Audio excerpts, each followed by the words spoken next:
What's up, everybody? London here. We are in the office today. This is where all of Chasing Portugal content happens after it's been filmed on the beach. A little bit behind the scenes.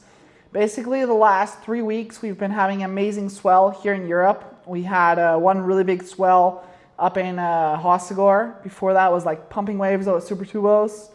Then we got some good sessions there, and then a buddy of mine, Michael Aguirre from the Basque Country, called me up. He's like, bro, it's going to be really good in Hossegor. I think we can get like 4 or 5 days of solid waves. You want to come?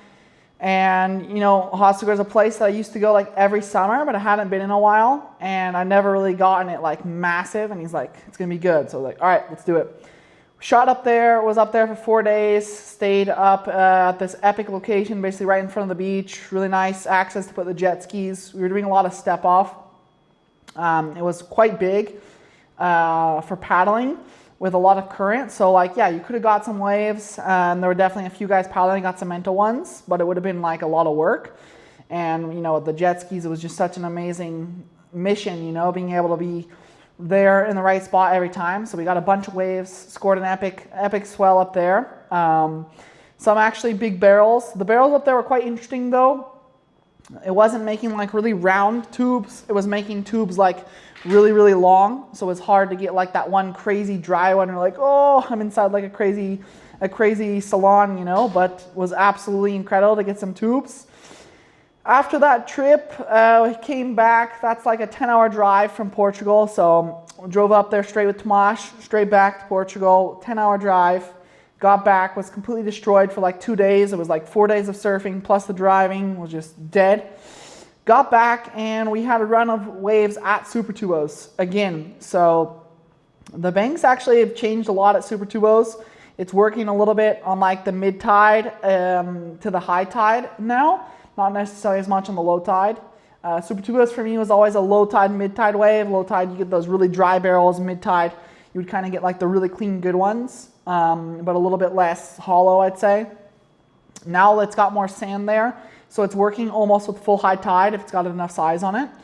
We've been lucky to have actually quite a big run of waves, so it was like 4 or 5 days pumping Supertubos. Then a couple other days we were chasing some waves around, like some reef breaks and some stuff, a little bit windy again, a couple days at Nazaré, and then went off Supertubos again. We had Easter recently. There was an epic Easter swell that we had on Easter Sunday. You know, it was not something like anyone was expecting really. Supertubos just lit up. Was amazing. Scored some really good waves. Was really happy to be able to get a surf like that on Easter, you know. And it wasn't a lot of people out, which was really cool. So a lot of the local boys and a couple tourists, but nothing like super crazy. You know, Supertubos, it's one of those waves. It's really well known now. So obviously we do have a little bit of a crowd factor. But it's always amazing when you can still get those special moments with not a lot of people. After that, we had actually a very big surprise, which was probably the biggest swell of the year at Supertubos. It was a day that Nazaré was supposed to be like 60 feet. The swell was quite west, which for Nazaré isn't the best, but for Supertubos it means it goes straight in. So I think all the swell was concentrating there. There were some local slabs also lighting up, but there was a lot of people. And when we got to the beach in the morning, I knew it was going to be good. I mean, we showed up first at Motorin, me, Tomas, and a buddy of ours, Ben from Australia. We were looking at the waves, and it looked a little bit morning sickness, a little bit weird, but we started to see like the wind flipping from like this southeast to north, and we're like, okay, it's going to get really good. We drove over to Supertubos, looked at it for a while. There were some crazy bombs coming through, nothing super special, and it was quite big, like really solid. Probably one of the biggest sessions. I know you guys have seen like that one viral clip of Jack Robinson getting a roll in like on the whitewater out the back and then a massive barrel. It was something like that happening. Not quite as perfect, but very good. So we're there watching the waves. Looks like pretty solid out there. I was a little bit like, by myself. All right, let's go. 2 French bodyboarders, some guys from the Basque Country paddled out, and they're used to huge, heavy beach break over there, so they were like out there. And I was like, all right, let me get out there too. It was quite big, so I was like, oh, let me test my inflation vest. Not a good idea. Supertubos just has so much So much power coming through the whitewater. So I went with like the impact vest, sorry, not the inflation vest, which is like already inflated, right? It's got all these pads and all this stuff, and I'm paddling out, and every duck dive I'm just getting dragged back, and I'm like, oh, this is not working. Plus I had the big board too, so a lot of volume. 45 minutes later, I've just been taking it on the head trying to get out. Tomasz has never seen me like have a session like this where I haven't made it out. It was crazy.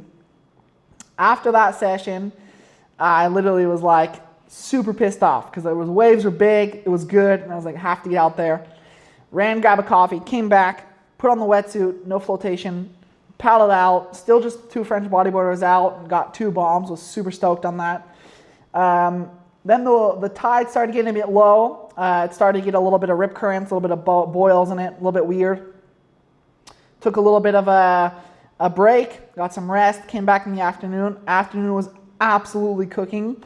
Got one really nice long barrel, another one that was okay, nothing crazy, and another close make. So that was like pretty fun. A lot of the boys were getting some really good waves. That time had a lot of people out in the afternoon, but nothing crazy. And yeah, it's really impressive just to see the run of swell we had. Next few days look really good. So with our last couple videos, I'd say not full episodes, we've been really focused on just showcasing the best of the surf that's been around. Now with the conditions dying off a little bit in the next couple days, we're going to start to show off some more of our lifestyle content again. Show you guys some epic places in Portugal, some cool places to visit, cool things to do while you're here. One really cool video we have coming out really soon. It's our lifestyle video. You know, us as surfers, we have a really unique lifestyle, and I really wanted to answer a question like, what is lifestyle? So we produced a really cool episode. It's a little bit more scientific. It's got some really cool guests, including Andrew Cotton, my buddy Mikel Aguirre, an underground charger from the Basque Country, also James Stormkeru, the professional kite surfer, also Nazaré big wave surfer. So got some cool opinions in there in the video.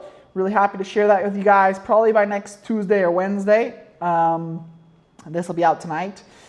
And yeah, that's pretty much an update of what I've been doing. Been scoring epic waves, and we're working really hard to bring you guys some epic content. So do us a big favor. If you like what we're doing, please help support the channel. Doesn't cost you anything. Helps us out a lot. Subscribe, like, share the channel, and we'll keep bringing you guys the best content in Europe.